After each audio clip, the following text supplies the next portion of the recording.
Hello and welcome back to the channel. Today's episode we're going to be looking at, probably, for me, the most important page in your entire course. The specification. Let's get started.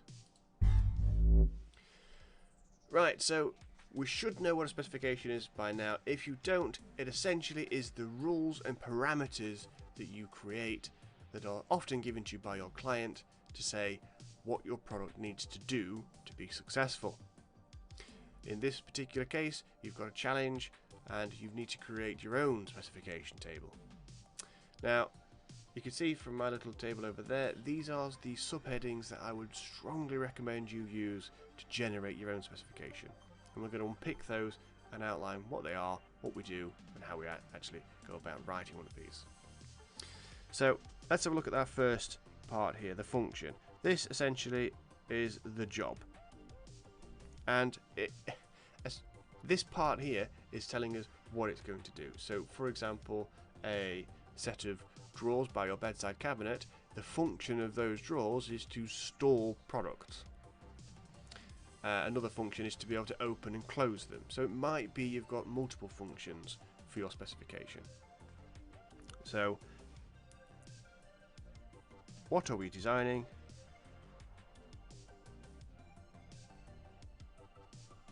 And why?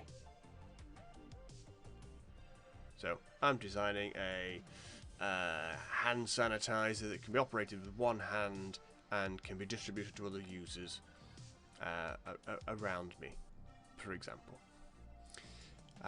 Customer and user. So who's using it?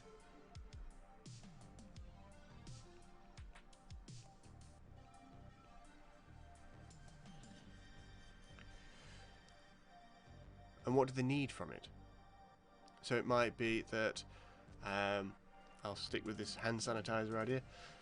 We've got really unhygienic teenagers. Now I know you're all screaming at me, but sir, we're always washing our hands. Well, good for you. But just in case you weren't, we're going to design a product that encourages teenagers to use hand sanitizer. So there's my customer and my user. I'm going to use teenagers and I'm going to try and encourage them to be more hygienic. So the form is the next one, and a lot of people get confused with form, and essentially it just basically means what shape is the product going to be. So for me it might be it's shaped after, and then I would explain what it is. It's shaped after a character from Fortnite, or it's going to be shaped ergonomically so that it's easy to grip. So you're talking about its shape, its aesthetics, how pretty it's going to be, how good it looks. Next down the list is one that a lot of students find challenging, the cost. So you're in the real world now, ladies and gentlemen. We're creating a product, and that product has a cost to it. We need to be able to tell us how much it's going to cost to build. It's alright saying I'm going to make my product out of gold, and it's going to be shiny and new and expensive to buy. But you're going to have to source that gold first of all, and you're going to have to be able to work that gold. So, cost it up. I want to make this product out of pine. I want to make this product out of oak. Well, I know oak's going to be far more expensive because I've been on this website and I found out it's £13 for a metre of a plank metre of oak. And I've looked at the pine, and that's only £5 for a metre's worth.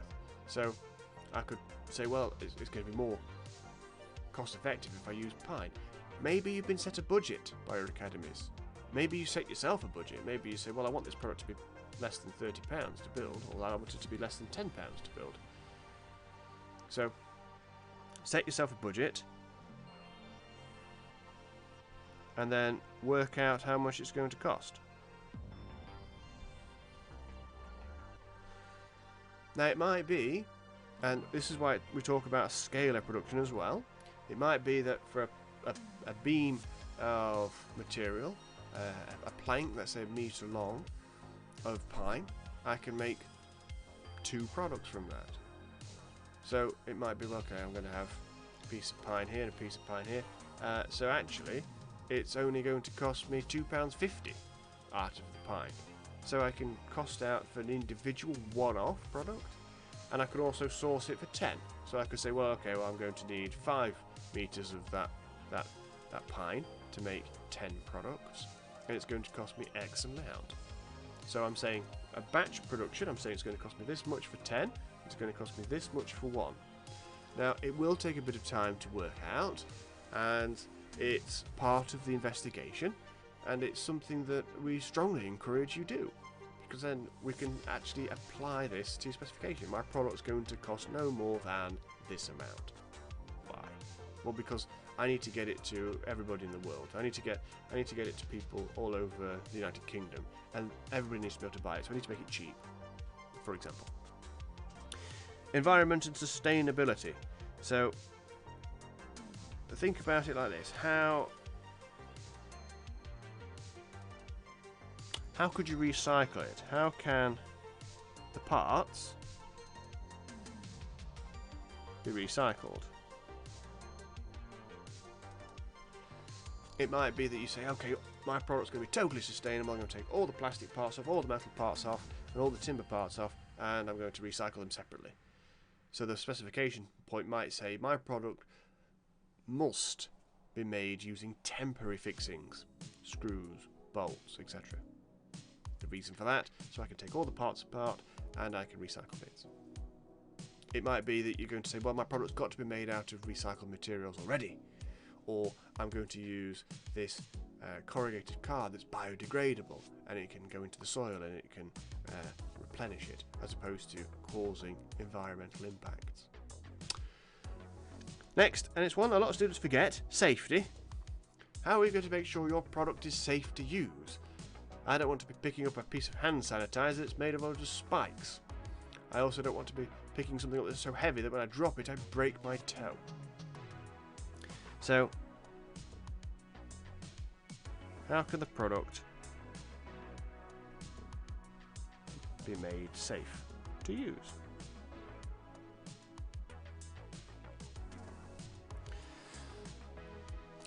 Next down the list, we have our sizes. Now, sizes are fairly straightforward. That's how big it's going to be.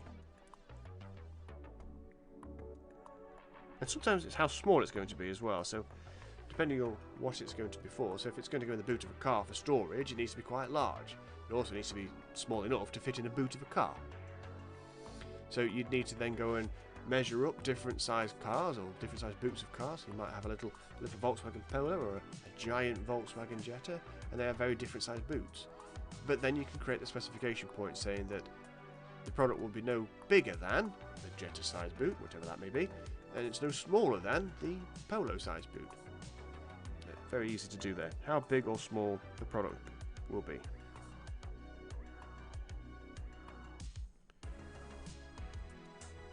And lastly, finally, it's the components.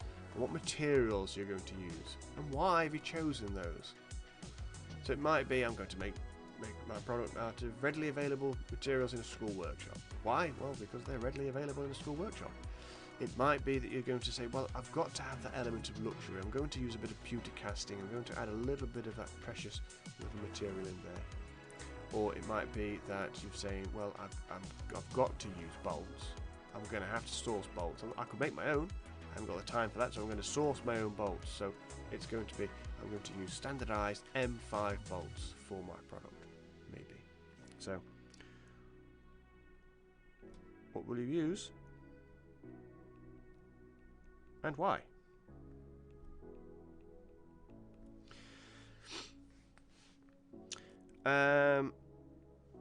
Last little point here. Nearly forget about this. Finishing. Is it going to go outside? If it's going outside, how are you going to make it waterproof? Does it need to be varnished? Does it need to be dip coated? Is it going to be for a child? If that child's going to use that material, how are you going to make sure that there's no sharp edges? How are you going to sand down all those rough edges? Are you going to seal it in with some form of beeswax or something to that effect? What are you going to do? That links into the safety as well, doesn't it? Right, let's go through a couple of examples and then we'll wrap the video up. So, I've chosen to do the specification here as a table. Now, you can do it as a list, you can do it as a paragraph, you can do it as a table. It's entirely up to you. As long as, let's get this really crystal clear, as long as you've talked about these subheadings and you've explained what they're there for and how you're going to use them by answering some of these questions we've outlined, you'll be all right. Now, the spec point. I always like it to be a point, otherwise it would be a spec paragraph. A little dad joke for you there. Now, the specification point. Let's do a couple of these here, and let's keep them generic so we keep ourselves in the good books. I'll stay clear of function and form. Let's go for sizes. So, my product must. And that's usually the sentence that you would start with your specification. My product will, or my product must do, and then you say what it's going to do. So, my product must, let's just make this a little bit thinner so you can read it clearer. My product must be no larger than 150 by 150 by 150 brackets. So I'm saying really crystal clear there that my product's going to be no bigger than this by this. And interestingly, I can then go on and explain that in a reason. Now the reasons are quite important because you're actually getting the marked on how you're going to explain your spec point. It's alright saying it's going to be this big, it's going to hold this many things, but why? That's the bit we want to know. Why has it got to do that? So, the reason, it will be 150 by 150 is so that it can fit. And I suppose it's going to be in a location somewhere. So I would put it can fit in I don't know, a handbag, for example.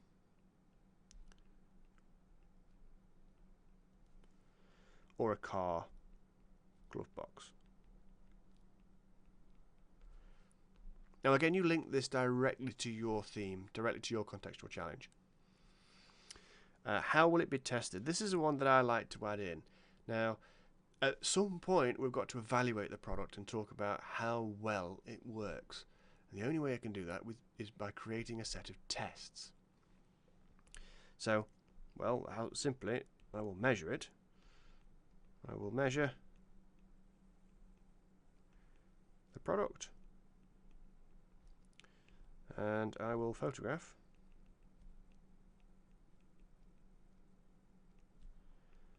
the product in a glove box.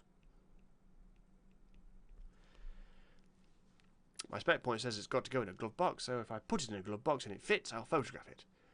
That's my test. We'll do one more point and then we'll wrap the video up. We're hopefully going to be under 15 minutes, so that'll be good. And you can get straight on to generating your own specifications. Let's have a look at materials. So we will go my product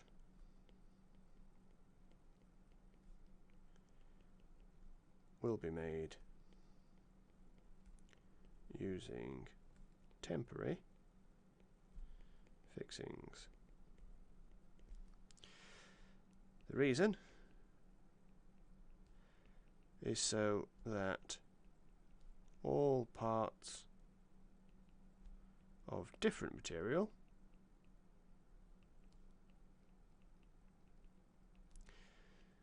can be recycled or reused. And how would I test that? Well, we'd take it apart. So I will disassemble